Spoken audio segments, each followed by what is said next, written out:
Secretary Rubio, my dear friend Marco, it's great to welcome you in Jerusalem. Look at Benjamin Netanyahu's face here. Look how completely overjoyed he is that Trump and the United States are giving him every single thing he wants. He literally can't believe this is happening. Look at the devil's face. Jesus. It's great to welcome you in Jerusalem with your delegation. He just killed thousands upon thousands of people, and he's planning on killing thousands upon thousands more by continuing to threaten to attack Hamas while there's a ceasefire going on. And guess what that means? That means Palestinian casualties. And also while he's planning on trying to attack Iran, and because he knows that Trump has given him every single thing he wants, he's once again going to get it. And guess what? More people are going to die. Look how happy he is that people are going to die. It's great to welcome you in Jerusalem as Secretary of State of the United States. I have to say that this visit comes in the wake of a historic visit to Washington. I've said, and I'm going to repeat it again, because it's so true. President Trump is the greatest friend that Israel has ever had in the White House. And the visit in Washington reflected that in every way. And your He literally promised to give you all of Gaza. visit here reflects it in every way. Throughout your political career, you've been a great supporter of Israel. Throughout your political career, let me just break down all the ways Marco Rubio has kissed my ass specifically. And a great champion of the U.S.-Israel alliance. I have no doubt that your unwavering support will continue during your tenure as Secretary of State. And I also have no doubt that you'll be a voice of clarity and courage on the world stage. I have no doubt that you're going to support Israel's crimes against humanity no matter what on the world stage. No matter what we do, you will not hold us accountable. For the values that we in Israel, you in America hold dear, the values of freedom, for all those who cherish liberty. You're already doing that, and I want to tell you that it's heard loud and clear here and everywhere else. Today, Secretary Rubio and I had a very productive Liberty to kill children, right? That's what he means here, and the United States is in full support of that. discussion with our staffs on a number of issues. None of them are more important than Iran. Israel and America stand shoulder to shoulder. You've been trying to attack Iran for decades now. Just like you went out there and lied about Iraq having weapons of mass destruction, Benjamin Netanyahu came to the United States and said that Iraq had weapons of mass destruction when they did not, because he wanted to attack Iraq. He's also been wanting to attack Iran, and now because of Trump, he knows that's a closer reality than possible, and he's gleeful at the possibility of killing more people. In countering the threat of Iran, we agreed that the Ayatollahs must not have nuclear weapons. And we also agreed that Iran's aggression in the region has to be rolled back. What aggression in the region? You're the one committing genocide. Over the last 16 months, Israel has dealt a mighty blow to Iran's terror axis. Under the strong leadership of President Trump, and with your unflinching support, I have no doubt that we can and will finish the job. We also spoke a great deal about Gaza. I thank Secretary Rubio for President Trump's assistance in helping us secure the release of another 3 hostages yesterday. These are hostages that Hamas refused to support only a few days to release only a few days earlier. And I also thanked him for America's unequivocal backing for Israel's policy in Gaza in moving forward. I want to assure everyone who's now listening to us, President Trump and I are working in full cooperation and coordination between us. We have a common strategy, and we can't always share the details of this strategy with the public, including when the gates of hell will be opened, as they surely will if all our hostages are not released until the last one of them. Israel is determined to achieve all. This devil right here is looking for every possible excuse he can use to try and justify an attack. And so far, every hostage has been released. And all of the hiccups, all of the barriers to the ceasefire has been caused by this clown right here. This devil that Americans support no matter what. All the war objectives we set after the horrific attack on October 7th, the worst attack on Jews since the Holocaust. We will eliminate Hamas's military capability and its political rule in Gaza.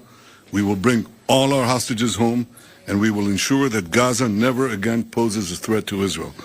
The unequivocal support of the United States on Gaza will help us achieve these objectives faster and set us on a path for... Been occupying Palestine for decades. You put Gaza in an open air prison for decades. You've been starving them for at least, 10 years now, or several years now. You've been preventing basic, first aid into Gaza. You've been preventing even things from chocolate. And you've been saying that you're going to put them on a diet while people are dying, or children are dying of starvation, malnutrition, dehydration, while you've been bombing hospitals. And you're going to talk about security to Israel? They had every right to attack you on October 7th. A different future. Secretary Rubio and I discussed President Trump's bold vision for Gaza. For Gaza, which is illegally occupying it and seizing it. And then later, a future administration will gift that land to Israel, just like Britain did at the start of the Israeli state. This future, how we can work together to ensure that that future becomes a reality. We also discussed the situation in Syria after the collapse of Assad's regime, a collapse that was made possible by Israel's weakening of Iran's terror axis, especially the weakening of Hezbollah and the removal of Nasrallah. For over a decade before October 7th, Israel acted to prevent Iran from developing new terror fronts against us in Syria, right opposite the Golan Heights and deeper in Syria. And we conducted hundreds of airstrikes, perhaps 1,000, in order to prevent it, and we did. Now, if any other force in Syria today believes that Israel will permit other hostile forces to use Syria as a base of operations against us, they are gravely mistaken. Israel will act to prevent any threat from emerging near our border in southwest Syria. The Secretary and I discussed Lebanon as well.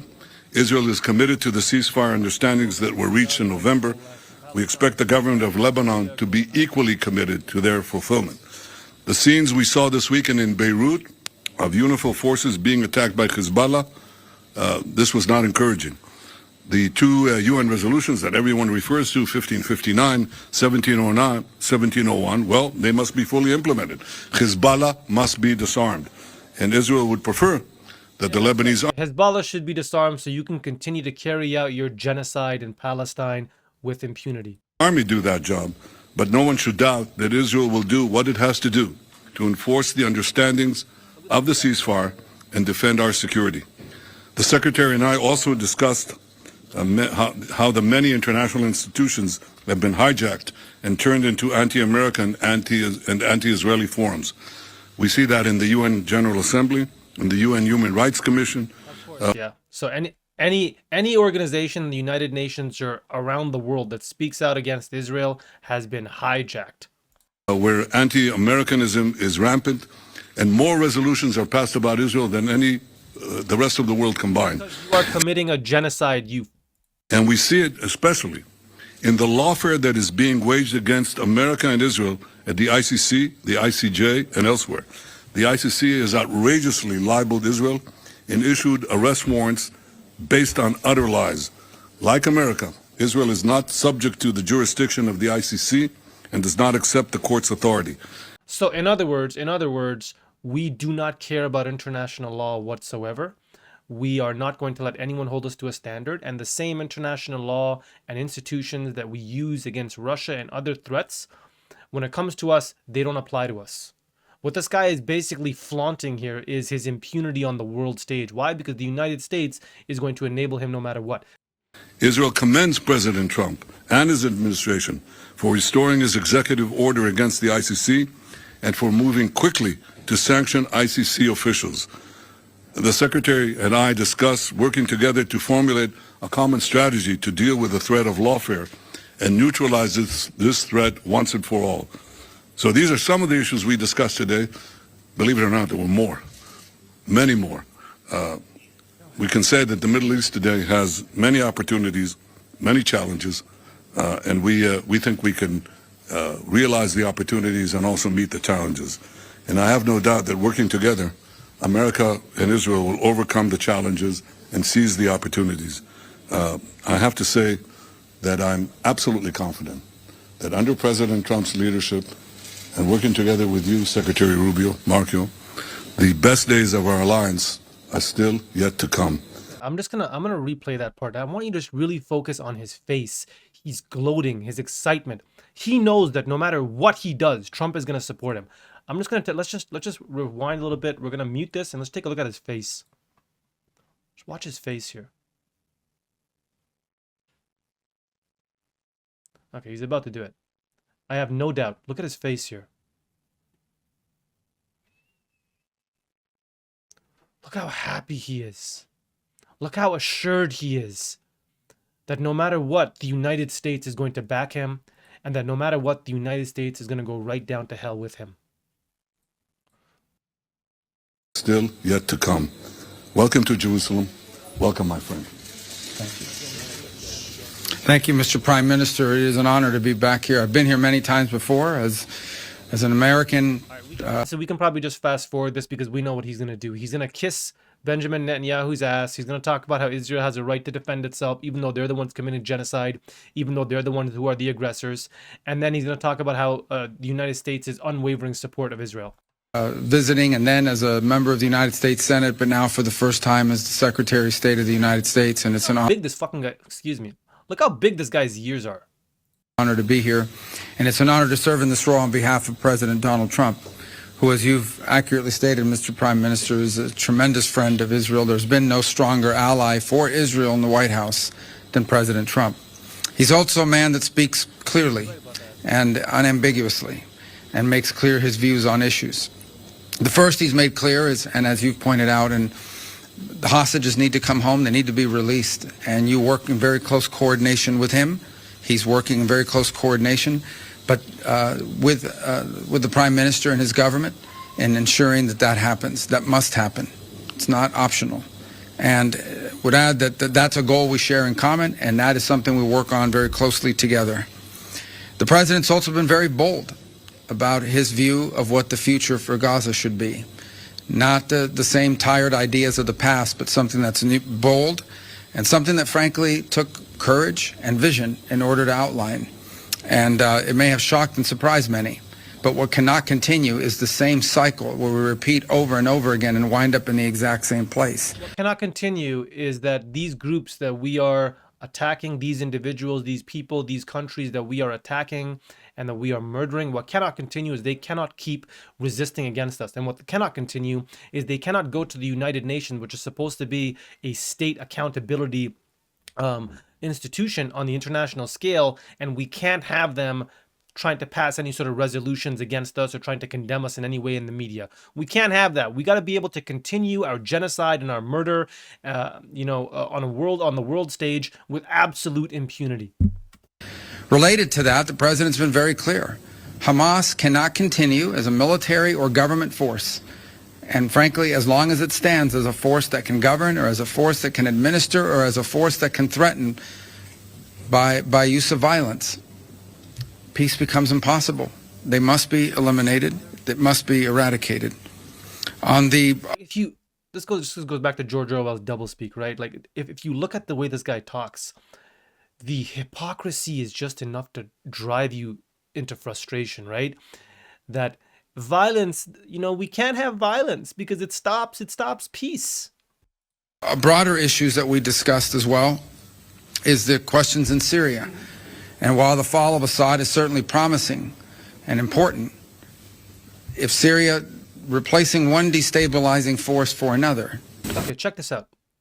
And this is what the United States always does, and this is what they've done again. And I made a video about this.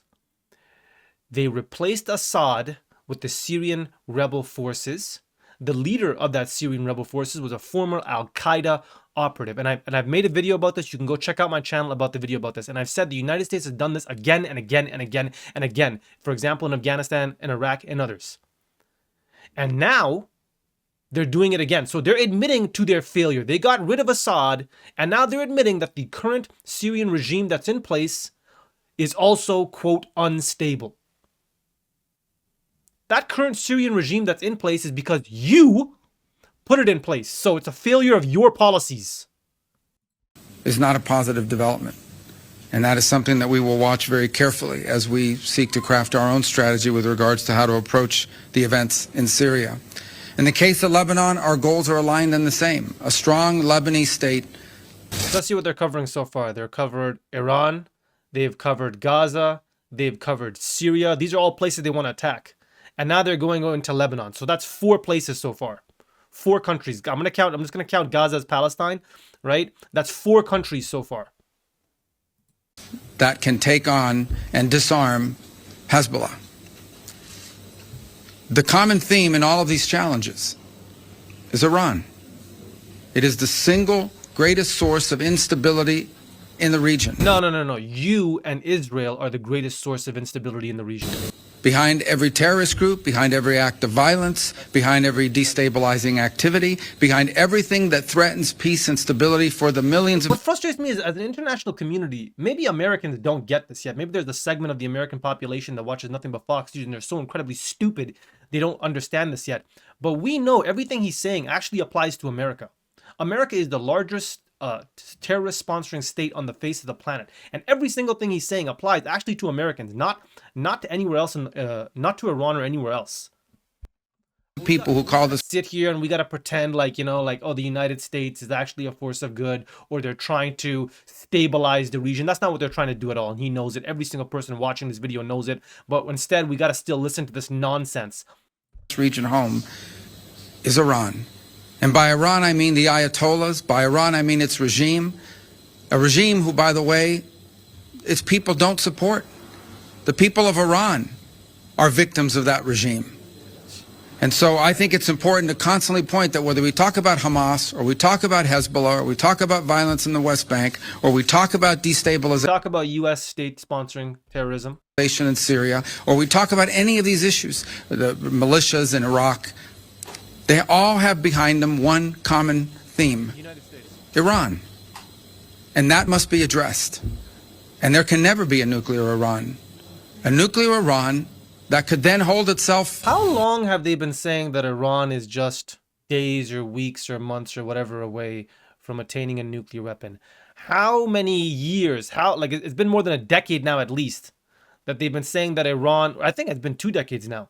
They've been saying that Iran is on the verge of having nuclear weapons. You've been wrong for 2 decades. Immune from pressure and from action. That can never happen. The president's been clear about that as well. And so I close where I began by reiterating our strong support for our allies, very close allies and partners here in Israel. To the people of this great country. I want to reiterate my support for Benjamin Netanyahu in Israel, and I want to once again pucker up my lips so I can kiss their ass once again. Country, for whom we have tremendous love and respect for everything you're facing, have faced, and continue to face. It is an extraordinary story of bravery. A nation founded... I'm not going to bother listening to the rest of this nonsense where he's talking about how Israel is brave and courageous and honest and a great state and etc. etc. It's nonsense. Okay. Now look, I'm just going to wrap this up by saying, because you guys know there's really no commentary I can add here, right? This is just US hypocrisy. This is just Israeli hypocrisy. A large segment of the American population, possibly of the West, of the population of the West, in Europe, in Canada, in North America, etc., are going to watch this and they're going to think to themselves that these guys are the good guys. They're going to think to themselves, the guys who are saying, quote, the gates of hell will be opened, gleefully looking forward to committing more mass murder like they already have in Gaza. They're going to say that these guys are the good guys. They're going to say that the guys who have been talking and lying about Iran having weapons of mass destruction for decades and being wrong about it and continuing to use that nonsense, as a pretext for war, that these guys are the ones telling the truth. They're going to pretend like the guys who lied about Iraq are the ones telling you the truth, because that's what a large segment of the American population is ultimately at the end of the day. They are essentially people who are very small-minded and who are going to say things like, we're number one, or hey, it's our team. It doesn't matter what they do, what they say. It doesn't matter how many people die. It doesn't matter if the United States murders or commits genocide against any country in the world. As long as they're not white, it's okay to the American population. And I don't want to bring race into this, but we can't help but remember the sort of backlash when it was Ukrainians dying. We had CNN anchors on CNN crying at the fact that, oh my God, Ukrainian children are being killed by Russians, but don't give a damn when they're seeing Palestinian children or children in the Middle East dying because of Israel and the United States. Why? Because they don't give a damn about any lives that are not white lives. And that's just a fact.